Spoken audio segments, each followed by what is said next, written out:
fête, oui, j'appelle ça une fête, tout Be'av, Tetvav Be'av, le 15 Av. Il faut savoir qu'au long de l'année juive, on a des jours de joie, et malheureusement, on a aussi des jours de tristesse, comme Tisha B'Av, 17 Tammuz, Asara B'Tevet, etc. Et on a aussi des jours de joie. On a des dates comme Sukkot, Purim, Hanouka, Shavuot, d'accord? Il faut savoir parmi ces dates de joie, on a une date que la joie elle doit être énorme. Cette fête, elle s'appelle Tou B'Av, le 15 Av. C'est marqué dans la Mishnah Ta'anit, page Dalet, page Chet et page Lamed Aleph, et aussi page Lamed Ei, c'est rapporté là-bas que Be'ezrat Hashem, le Atid la voix, Kadosh Baruch Hu, il va nous transformer ces jours en fête. Quel jour? Tou B'Av et Kippour. Pourquoi Kippour? Parce que Kippour, on est joyeux, parce que c'est le jour de pardon. Kadosh Baruch Hu, il nous a pardonné sur toutes nos actions qu'on a fait au long de l'année. Alors c'est une joie extraordinaire, on est blanc. Et à Kippour aussi, on est habillé en blanc. Et à Tou B'Av aussi, on est habillé en blanc. Comment? On va expliquer, c'est ça, hein, le but des cours Be'ezrat Hashem. Il faut savoir qu'à Tou B'Av, on a eu 4 choses qu'ils ont fait en sorte que la communauté juive a été joyeuse. Pardon. Et jusqu'à aujourd'hui, on est joyeux, mais on a diminué énormément dans la joie qu'on avait à l'époque. La première chose, qu'on va développer toutes les choses, Be'ezrat Hashem, la première chose, c'était au moment que les Béné Israël, ils étaient dans les déserts. Au moment que les Béné Israël, ils étaient dans les déserts, Akadosh Baruch Hu dit à Moshe Rabbeinu d'envoyer des explorateurs pour explorer la terre d'Israël. Après 40 jours, ils reviennent les explorateurs, ils parlent du mal. Les Juifs, ils entendent ça, ils commencent à pleurer. C'était le jour des 9 Av. Ils pleuraient pendant ce soir. Akadosh Baruch Hu, il s'est fâché, il leur a dit Atem bechitem bechia lechinam. Vous pleurez pour rien. Moi, je vais vous donner une raison pourquoi pleurer à cette date-là pendant tout le temps. Et on a eu la destruction du premier Beth Amikdash, deuxième Beth Amikdash, etc. Akadosh Baruch Hu aussi, il leur a dit que tous les hommes de 20 ans à 60 ans ne pourront pas rentrer en Eretz Israël. Jamais, ils vont mourir dans les déserts. Déjà, ils vont marcher pendant 40 ans dans les déserts. La génération, elle va se renouveler. Et tous les hommes de 20 ans à 60 ans, ils vont mourir dans les déserts. Et comment ils sont morts? Là-bas, la Gemara raconte que chaque Tisha B'Av, les 600 000 personnes, ils creusaient leur tombe. Ils s'allongeaient dedans, ils dormaient. Le matin, il y a une voix qui sortait, il disait Ibadelu Achaim. Séparez-vous les vivants. Les vivants, levez-vous. Tous les vivants, ils se levaient, ils rentraient chez eux. D'abord, ils couvraient ceux qui sont morts, 15 054. Ils mouraient chaque Tisha B'Av. Et tout le monde y pleurait à cause de ça. Et eux, ils rentraient chez eux. L'année d'après, la même chose. L'année d'après, la même chose. Tisha B'Av de la 40e année, les dernières 15 000 personnes, ils creusent leur tombe, ils sont sûrs et certains qu'ils ne vont pas se lever parce qu'il n'y a plus personne. Ils s'allongent, je ne sais pas s'ils ont arrivé à dormir, mais ils dorment là-bas. Et le matin, il y a une voix qui sort, qui leur dit « Les vivants, levez-vous ». Ils ont dit « Mais c'est pas possible ». Ils ont cru qu'ils se sont trompés dans les dates, ils ont dit peut-être on est le 7, le 8, on n'est pas le 9. Les lendemains, ils ont fait encore et encore jusqu'à 15 Av, jusqu'à Tou B'Av. À Tou B'Av, ils ont compris qu'Akadosh Baruch Hu, il les a épargnés les dernières 15 000 et Akadosh Baruch Hu, il a annulé cette malédiction. Et c'est une des raisons pourquoi on est joyeux à Tou B'Av. C'est-à-dire quoi? Il faut savoir que dans ces miracles qu'ils ont eu ces dernières 15 000, on voit qu'il y a une union qui a été faite. Entre qui et qui? Au moment qu'ils ont parti s'allonger pour dormir et ne plus jamais se réveiller, ils ont dit au revoir à leurs femmes et à leurs enfants. Là, ils reviennent, ils s'unissent, l'homme et la femme et les enfants, toute la famille. C'est une fête d'amour, c'est une fête de joie. C'est une des raisons pourquoi on appelle la fête des amoureux. C'est une des raisons. Mais on voit ici le signe de l'amitié. Une soudure extraordinaire entre les couples. On continue. La deuxième chose qui s'est passée quelques années après, c'était une époque très très difficile pour Béné Israël. Dans la terre d'Israël, il régnait deux rois. Il y a un roi qui régnait sur la Judée, ça s'appelle Yehuda et Binyamin, sur la Judée, c'est Yerushalayim et tout l'alentour de Yerushalayim. Et l'autre endroit, c'était Malchut Israël. C'était les 10 autres tribus. C'est-à-dire Israël, elle était divisée en deux royaumes. Un royaume de Yehuda, c'est Yerushalayim et tout alentour de Yerushalayim, et Israël, c'était les 10 tribus qui régnaient. Maintenant, l'histoire est comme ça. Que le roi d'Israël, c'est-à-dire des 10 tribus, il s'appelait Yerovam ben Nevat.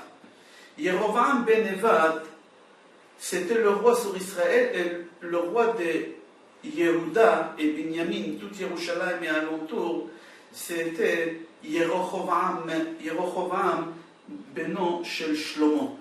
Yerovam, le fils de Shlomo. Yerovam, il avait un problème. C'est quoi le problème? Yerovam, qui était le roi d'Israël, avait un problème. C'est marqué dans la Torah, 3 fois dans l'année, on doit monter à Yerushalayim faire le sacrifice.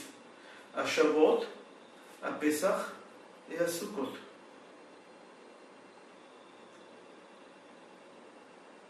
Et il a dit au moment que tout le monde va monter à Yerushalayim, ils vont voir que le roi de Yehuda, le roi où il y a Yerushalayim et tout alentour, lui il a le droit d'être assis et moi je vais être debout. Ça va diminuer de moi. Il n'a pas voulu que tous les habitants de tout Israël vont à Yerushalayim. Qu'est-ce qu'il a fait? Il a placé d'idolâtrie à Dan et à Beth-El. Il a mis des gardiens à une frontière et il a dit, tout celui qui passe, vous le tuez. C'est-à-dire que c'était une dictature, qu'on ne pouvait pas y aller faire des sacrifices au Beth Amikdash. On est obligé de faire des sacrifices. Celui qui veut faire des sacrifices, c'est ou y aller à Dan ou à Beth-El. Et ça a duré pendant des années, ça a duré ça. C'est-à-dire qu'il y avait ici une déchirure, une coupure entre les deux tribus, Yehuda et Binyamin, et les 10 autres tribus. Pendant des années, ça a duré cette coupure-là. Jusqu'à qu'il y ait un nouveau roi qui est venu, qui s'appelait Hoshea ben Ela.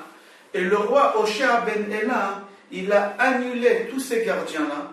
Il n'a pas éliminé l'idolâtrie, il a laissé l'idolâtrie à Dan et à Beth-El. Il a dit, c'est lui qui veut aller au Beth Amikdash faire des sacrifices, qu'il aille au Beth Amikdash faire des sacrifices.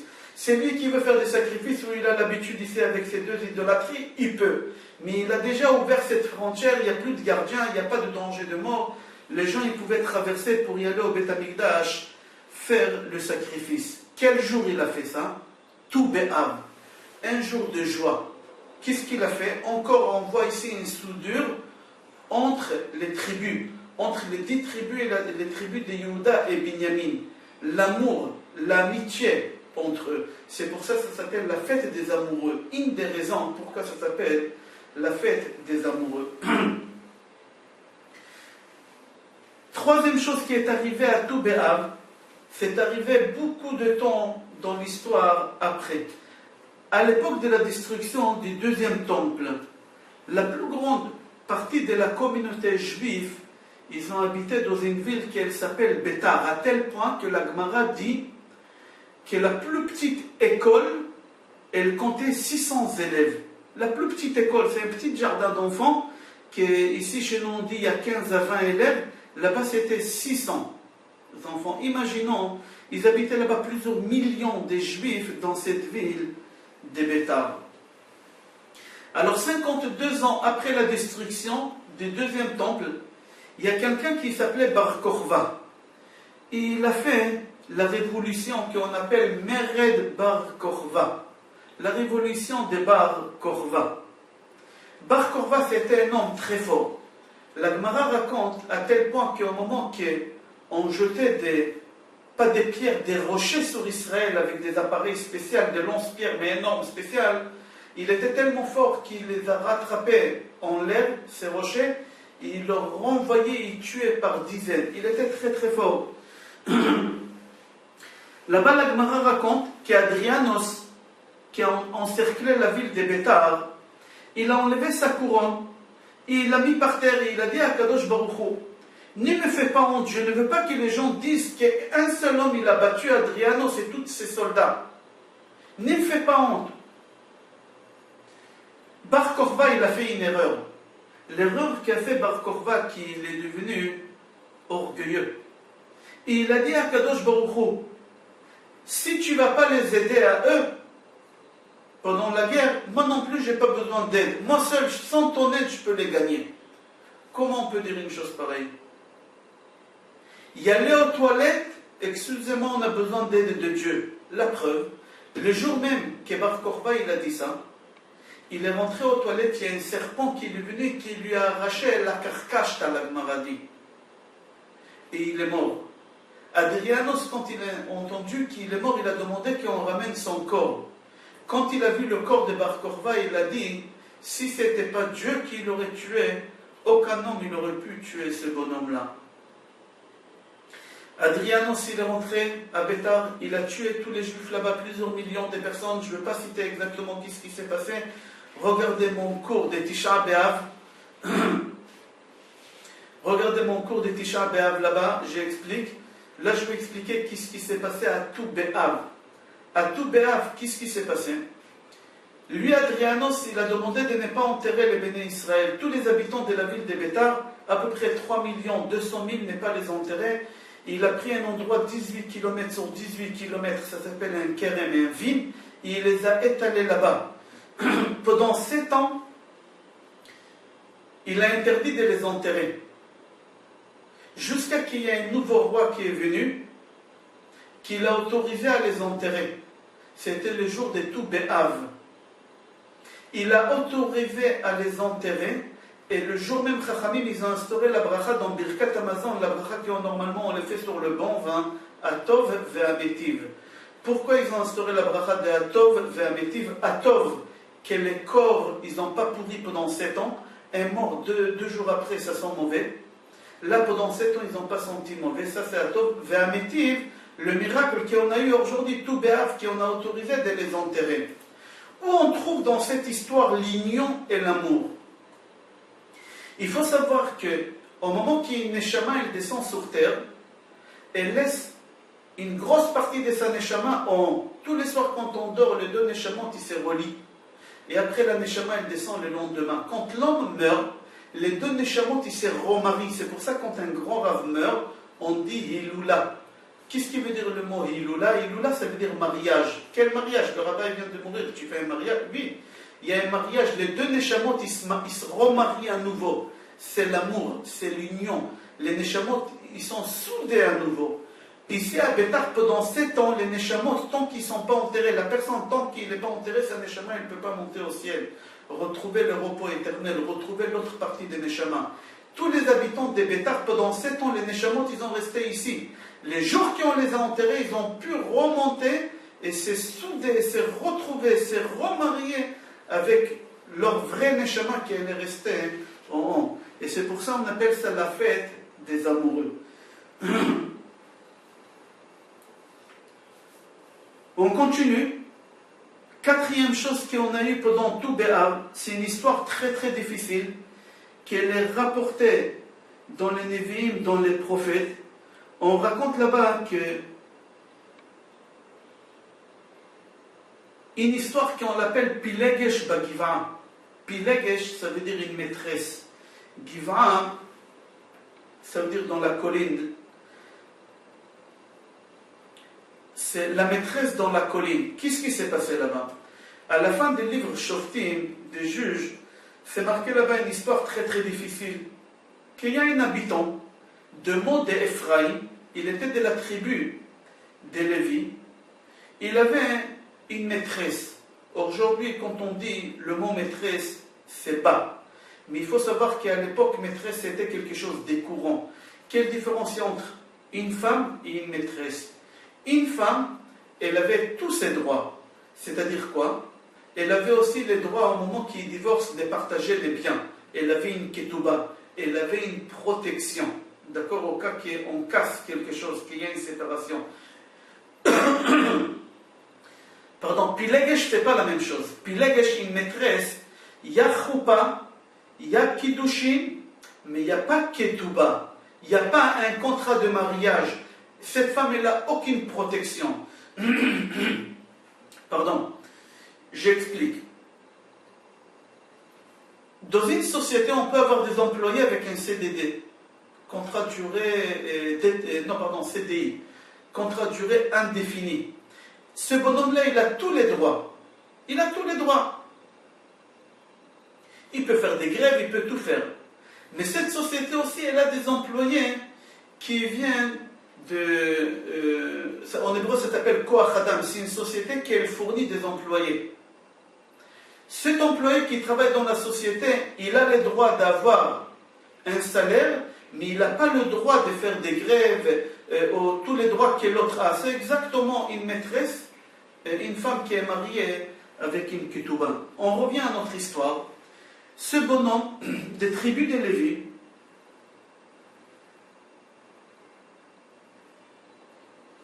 il a vécu avec sa femme et ça n'allait pas. Il a décidé de renvoyer sa femme, et sa maîtresse, pardon, pas sa femme, il a décidé de renvoyer sa maîtresse. Il a renvoyé sa maîtresse, et qu'est-ce qui s'est passé? Après 1 an et demi qu'il a renvoyé sa maîtresse, il a changé d'avis. Il a voulu récupérer sa maîtresse. Il est parti la chercher. Au moment qu'il est arrivé chez son père à elle, son père, il a dit à son gendre, si on peut dire, ni t'en vas pas tout de suite, reste avec nous. Ça a traîné pendant quelques jours. Quelques jours après, il a dit, regarde, ça y est, il faut que je rentre chez moi, c'était vendredi, et je vais rentrer chez moi. Il a pris la route avec sa maîtresse. Shabbat, il rentrait, il ne savait pas où passer Shabbat, il était embêté. Il est arrivé devant une ville qu'elle s'appelait Giva, elle s'appelait colline aussi. Et on l'a appelée cette colline qu'elle appartenait à la tribu des Binyamin. Il a dit à sa femme, on va passer Shabbat ici, sa maîtresse, on va passer Shabbat ici. Et au moment qu'il a trouvé où passer Shabbat, qu'est-ce qui s'est passé? Les habitants de ce quartier, ils ont appris qu'il y a un bonhomme, un bel homme qui dort là-bas. Ils ont voulu faire le péché avec lui, homme et homme. Ils ont dit, sors dehors. Il leur a dit non. Ils ont voulu pénétrer comme l'histoire de Sodome, avec les filles de l'autre. À la fin, qu'est-ce qu'il a fait? Il a fait sortir sa maîtresse. C'est pas joli, mais il a fait sortir sa maîtresse. Pendant toute la nuit, ils ont fait souffrir sa maîtresse. Le matin, il a trouvé sa maîtresse morte devant sa porte. Il a pris sa maîtresse chez lui, à Ephraïm, et il a coupé en 12 morceaux, et il a envoyé les morceaux de corps de sa maîtresse dans toutes les tribus d'Israël. En vrai, il y a 12 tribus, mais la tribu de Yosef, elle se divise en 2, ça fait 13. Alors il a envoyé chez tout le monde, à part chez Binyamin.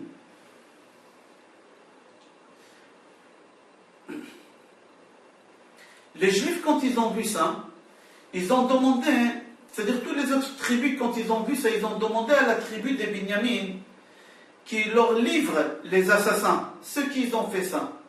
La tribu des Binyamin, ils n'ont pas voulu, il y a une guerre qui s'est ouverte entre entre les 11 tribus et la tribu des Binyamin. Qu'est-ce qui s'est passé là-bas? La tribu des Binyamin, ils étaient faux. Ils étaient 26 700. Les autres, ils étaient 400 000. En 2 jours, la tribu des Binyamin, ils ont tué 40 000. Ils ont sorti plusieurs fois jusqu'à que la 3e fois, ils ont réussi à tuer de la tribu des Binyamin un peu plus que 25 000 personnes. C'est-à-dire ils étaient 26 000, on a dit 700. Ils ont tué un peu plus que 27 000. C'est-à-dire qu'ils ont presque éliminé la tribu des Binyamin.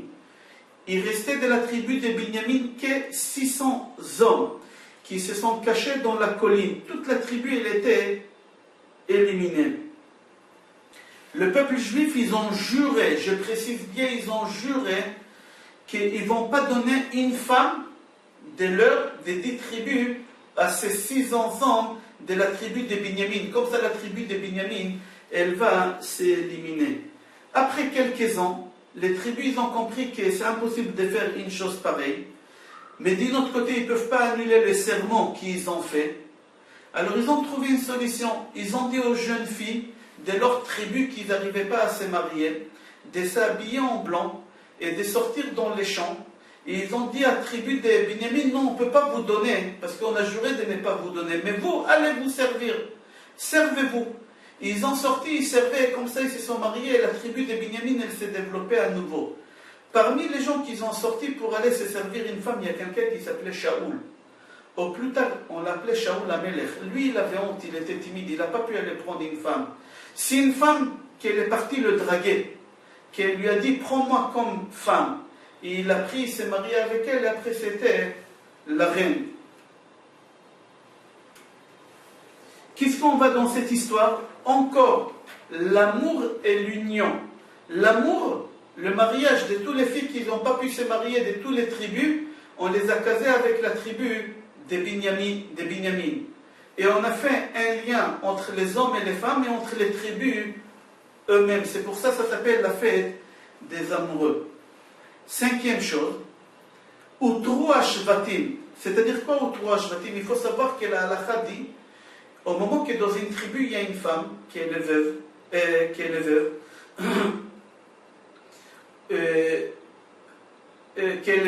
orpheline, au moment qu'elle veut se marier avec quelqu'un, elle ne peut pas se marier avec quelqu'un qui est extérieur de sa tribu. Pourquoi? Parce que la fille, elle hérite. Elle hérite le bien de son père. Elle n'a pas de frère, elle n'a pas de papa. La fille, elle a tout hérité. On va dire qu'elle est de la tribu des Binyamin, par exemple. Alors, elle a hérité 200 mètres carrés. Maintenant, elle va se marier avec quelqu'un de la tribu de Dan.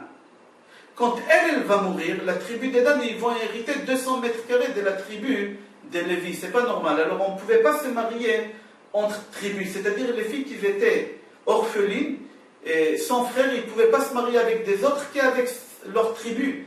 Et des fois, dans leur tribu, ils ne trouvaient pas leur bien. Alors, c'était interdit de se marier avec une autre tribu. Un jour, Chachamim, ils ont autorisé le mariage entre les tribus. Quand est-ce? C'était tout Béhav.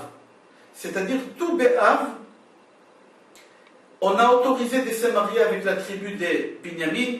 Tout Béhav aussi, on a autorisé les filles qui étaient orphelines de n'importe quelle tribu se marier avec une autre tribu. Encore, on voit la fête des amoureux, Chag Ahava, la fête des amoureux et l'union entre les familles. 6e chose, Yom Shepasku Lichrot Etzim la Ma'aracha. Il faut savoir que au moment qu'Ezra et Nehemia ils sont revenus en Israël pour reconstruire le 2e temple, ils ont trouvé Eretz Israël détruit. Aucun arbre. Les anciens, ils ont détruit, les ennemis, ils ont détruit tous les arbres qu'il y a en Israël. Et on n'avait pas des arbres pour faire les sacrifices, il fallait faire du feu au Beth Amikdash. C'est-à-dire, le plus grand donateur à l'époque, ce n'était pas les chiffres d'argent qu'ils donnaient. Les plus grands donateurs, ceux qu'on leur faisait beaucoup d'honneur, ceux qui ils arrivaient à ramener des bois, parce que le bois, il était très très cher.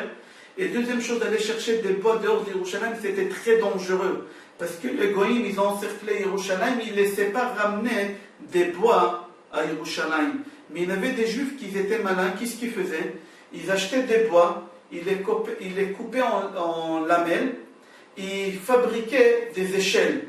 Et quand ils venaient à Yerushalayim, les gardiens, ils leur disaient, c'est quoi ça? Ils leur disaient, c'est des échelles, c'est pour pouvoir monter sur les arbres, pour cueillir des fruits, ou pour attraper des oiseaux, etc., etc. Ils ont cru, et en rentrant à Yerushalayim, ils démontaient ces échelles et ils faisaient les sacrifices. Il faut savoir qu'un arbre qui a été mouillé ou avec de l'eau, où il était un peu d'humidité, il n'était pas caché parce que ça ramenait des vers de terre et ça abîmait l'arbre. Et on ne pouvait pas faire des sacrifices avec au Beth Amikdash. Alors c'est pour cela on avait le droit de couper des arbres tant que le soleil il était fort, c'était 17 Tammuz. Jusqu'à 17 Tammuz, on coupait les arbres et on gardait les bois pour le Beth Amikdash pour tout l'hiver. On avait un stockage énorme pendant tout l'hiver. Et quand est-ce qu'on faisait cette fête-là, qu'on avait les stocks pleins, c'était tout Bé'av. Tout Bé'av, on avait une fête extraordinaire qu'on fêtait qu'au Beth Amikdash, le stock des bois, il était rempli. Et ce jour de tout Bé'av, qu'on faisait cette fête, on l'appelait Yom Tavar Magal. Yom Tavar Magal, le jour qu'on cassait les haches. Avec les haches, on coupait les bois. Là, on cassait tous les haches parce qu'on n'avait plus besoin de couper. Et on n'avait plus besoin de couper les bois parce qu'on avait des stocks extraordinaires. Pourquoi ça s'appelle la fête des amoureux? Chag Ahava. C'est le point commun qui est entre toutes ces histoires-là. On voit ici le pardon, la communauté elle devient plus soudée qu'avant, on crée des liens, des mariages, etc. Il faut savoir que tout Bé'av, c'est une vraie fête. Mais aujourd'hui, qu'on n'a pas le Beth Amikdash, on ne peut pas être joyeux tant qu'on n'a pas le Beth Amikdash. La seule joie qu'on a aujourd'hui, c'est dans les études de la Torah. La valeur numérique des Ktiva Vechatima Tova, c'est 928, c'est exactement la même valeur numérique que Chamisha Asar Be'av. C'est-à-dire, depuis Chamisha Asar Be'av, le 15 Av, on commence à se souhaiter un à l'autre une bonne et nouvelle et heureuse année. Je vous souhaite bracha ve'atzlacha, besorot tovot, yeshuot ve'nechamot et kol tov.